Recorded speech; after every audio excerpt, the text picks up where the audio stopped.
Welcome to the CBS Eye on Money show. It is Thursday, June 2nd, and we are here answering your financial questions. And you know, Mark, I'm getting a lot happier not answering questions about markets since everything has been topsy-turvy. So I like answering the real life questions probably more than the market questions. I'm not saying I won't answer a market question, but we can't really do much about that. But what we can do is help guide you and help you figure out what the next best financial step is for you based on you. Nothing else, not necessarily the markets, but just what's going on. Today, we are joined by Justin in New Jersey. Hello, Justin. How can we help you out? Hi, Jill. Hi, Mark. It's a pleasure to be here. I have a couple questions about how to go about looking at living arrangements, possibly purchasing an apartment, condo, co-op kind of a deal in preferably New York City or like the immediate surrounding area. And what exactly can I afford? Okay. Tell us a little bit about yourself. Okay, so I'm 28 years old. I'm a single guy. I am a professional performer and I travel around a lot. So space is not a super huge concern. I mean, like I want enough space to exist, but I don't need to be living in some like mega massive penthouse or anything. Not that I think I could afford that anyway. So the pandemic has not been so great for the income for anyone in live events. So the last 2 years have been kind of touch and go. So it's really hard for me to get a sense as to what I can afford. I have been listening to your show on and off a little bit over the past 1 months. I know you love mortgages, especially when the rates are low. They're not as low as they once were. And a couple people in my life, my accountant, my manager, my career, both said, my parents as well said, you're young, you should take on debt, you should borrow a little bit of money and maybe keep some of your savings that you have invested for the future because they might be able to do better that way since you have a long time horizon. So I was curious what your thoughts are regarding that. When you say, you're a performer and you had a hit to your earnings, what do you expect to make now that we've recovered from a lot of the live performing is going on? What do you think you'll earn this year? What's your guesstimate? I would probably guess in like the mid to high five figures was the trajectory, like 80, 90,000. Hopefully that's where I was before the pandemic. And I'm still at the beginning of my career, pretty young in this business that I'm in. So the potential is there to earn quite a bit more in the future. It's just a question of when that will be.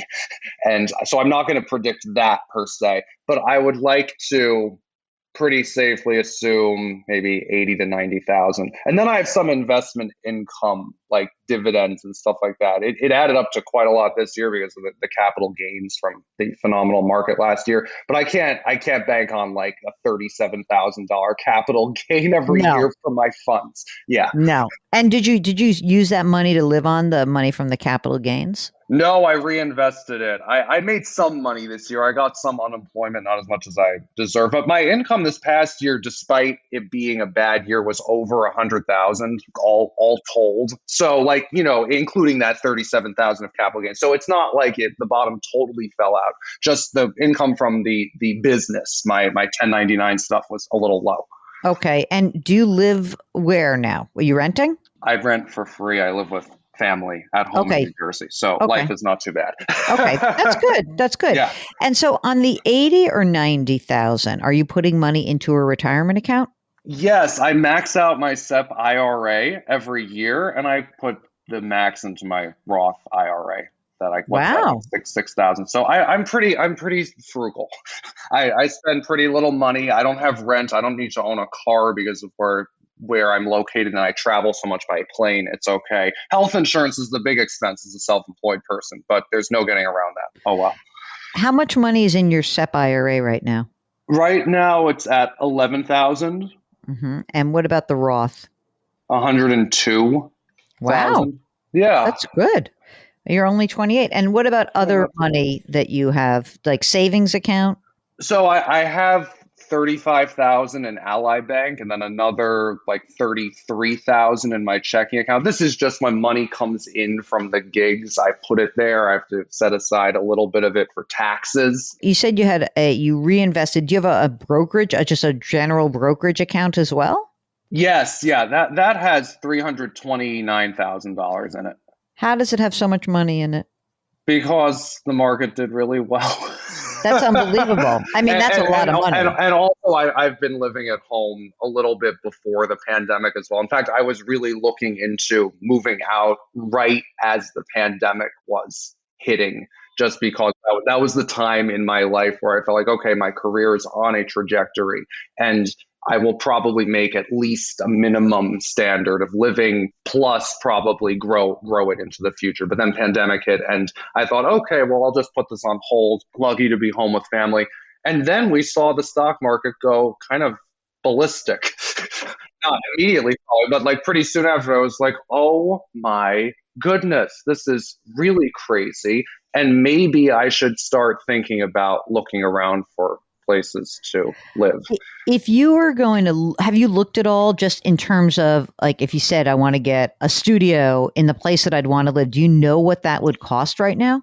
Well, first of all, Jill, I'd probably like a one bedroom just because I'd like some workspace and some Sure. sleeping space. Yeah, so like that was one little thing that I thought, okay, studio is great. It might save a little money, but I just need a little more space just to feel, like civilized since I do a lot of work from home, practicing and whatnot. So a small one bedroom would be okay for me. I found some interesting looking one in Jersey City, actually, very close to the river. It was in like the mid 400,000s. It was next to a light rail though, so I didn't really want to live on top of that noise. So I didn't really bite that one.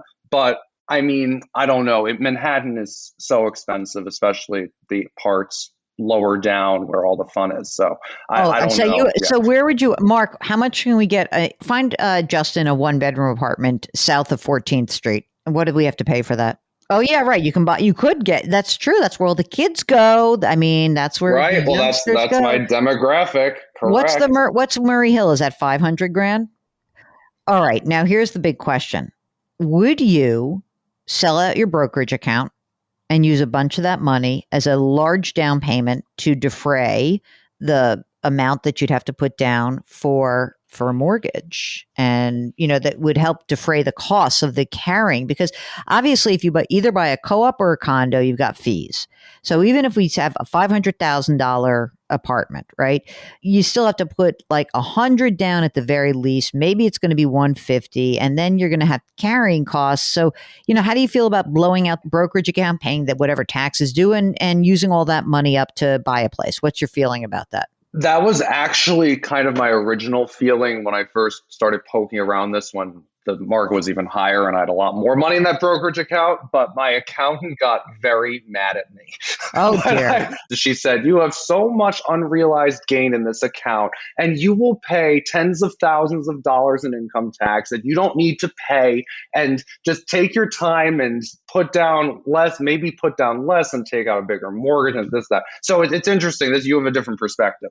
Well, I mean, I want to look at all different aspects of this. I mean, I don't know what she's all freaked out about. I mean, you're in the 15% capital gains rate. You're a single guy.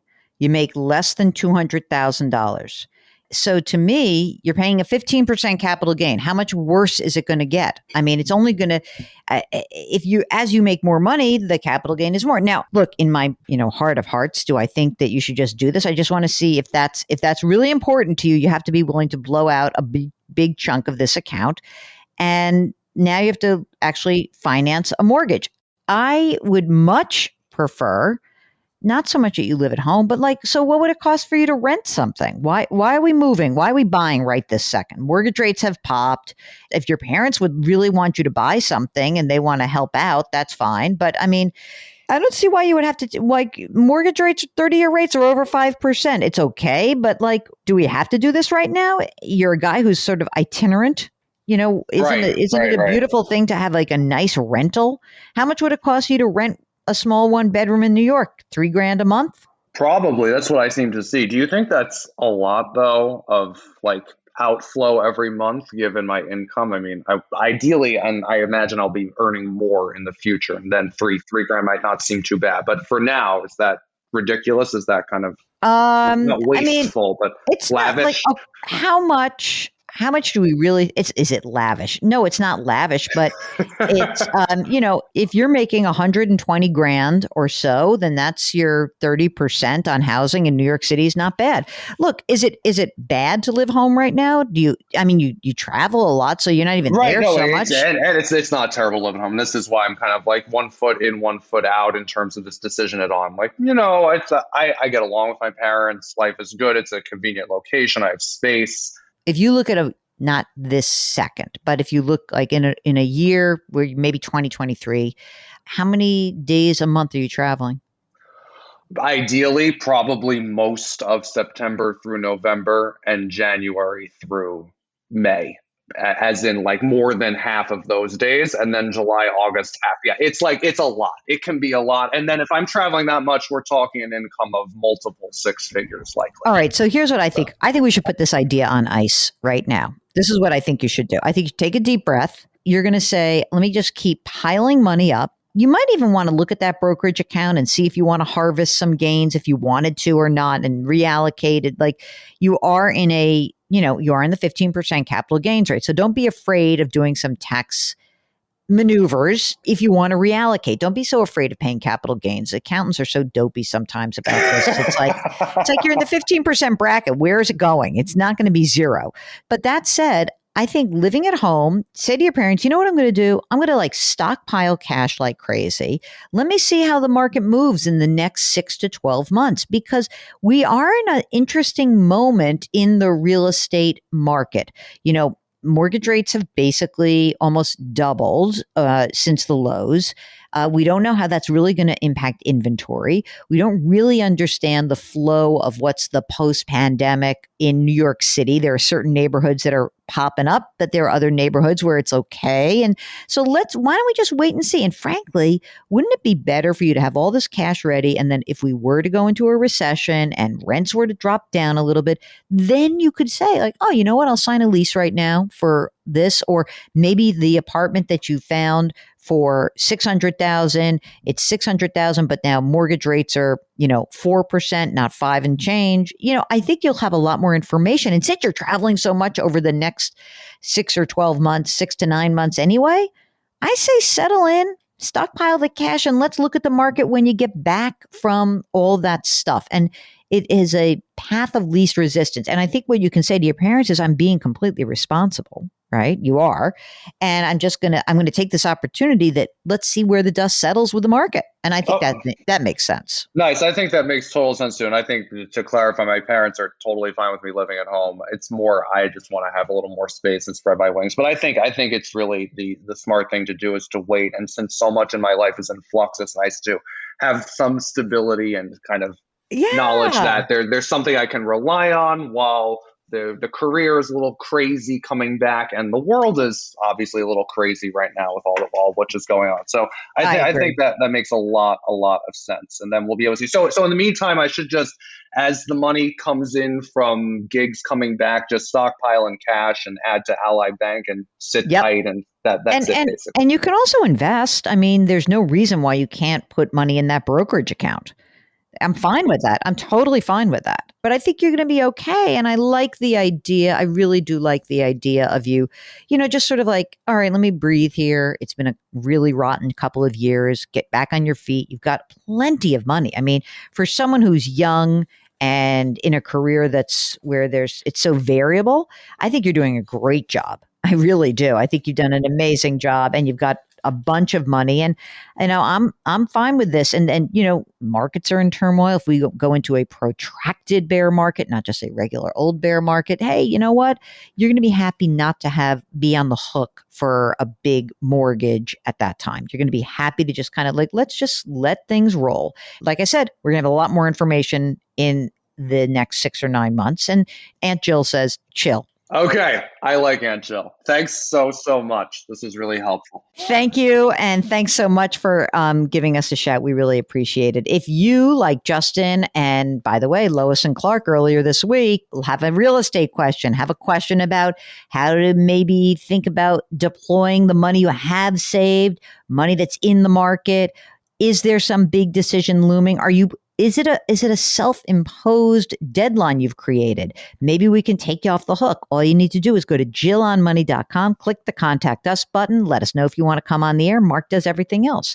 Now, when you're on the website, you can sign up for the free weekly newsletter. You can check out our other podcast, which is called Jill on Money. You can subscribe to that wherever you listen to this podcast. You can also check out the blogs that I write and my TV stuff in the video section and the resources section, which we do very much love. If you've got a suggestion for the resource section, let us know. All right. So this is the Eye on Money Show, which is distributed by CBS. Mark Talercio is the co-host and executive producer. We drop our episodes every Tuesday and Thursday. We would like to remind you to try to lift someone up today. It will make that person feel good, and it will make you feel good. We promise, okay?